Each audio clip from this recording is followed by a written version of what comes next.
আলাইকুম ওয়া রাহমাতুল্লাহি ওয়া বারাকাতুহু।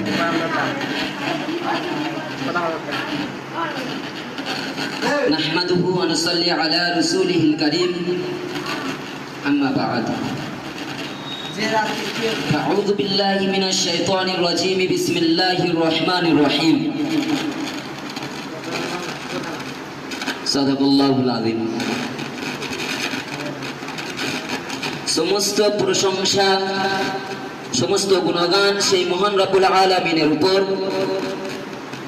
যিনি আমাদেরকে মাগরিবের নামাজের পর পরেই সুন্দর একটি আঞ্জুমানে বসার তৌফিক দান করেছেন। সেই মহান রব্বুল আলামিনের উপর লাখ লাখ শুকরিয়া প্রদান করি, সকলে বলি আলহামদুলিল্লাহ। তারপর পরেই জানাই সেই মহান মানবের প্রতি, যারা কিনা সৃজন করিলেন মহান রব্বুল আলামিন এমনকি কিছুই সৃষ্টি করতেন না, সেই মহান মানবের প্রতি লাখ লাখ দরুদ বর্ষিত হোক, সকলে বলি সাল্লাল্লাহু আলাইহি ওয়াসাল্লাম। ভাই, আমার বক্তব্যের মেন বিষয় হচ্ছে নম্রতা, বিনম্র হওয়া।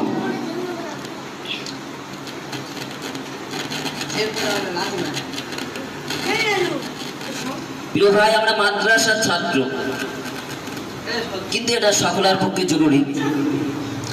বিশেষ করে আমাদের পক্ষে এই নম্রতা হওয়া জরুরি। তাই মহান রব্বুল আলামিন, কথা বললে বুঝতে পারবেন, মহান রব্বুল আলামিন তোমাকে মাটি দ্বারা সৃষ্টি করেছেন। তাই তুমি মাটির মতন নম্রতা প্রকাশ করো, বিদ্রোহী এবং লোভী হও না। মহান রব্বুল আলামিন তোমাকে আমাকে মাটি দ্বারা সৃষ্টি করেছেন, তাই তুমি আগুনের মতন রাগান্বিত হও না। যেমন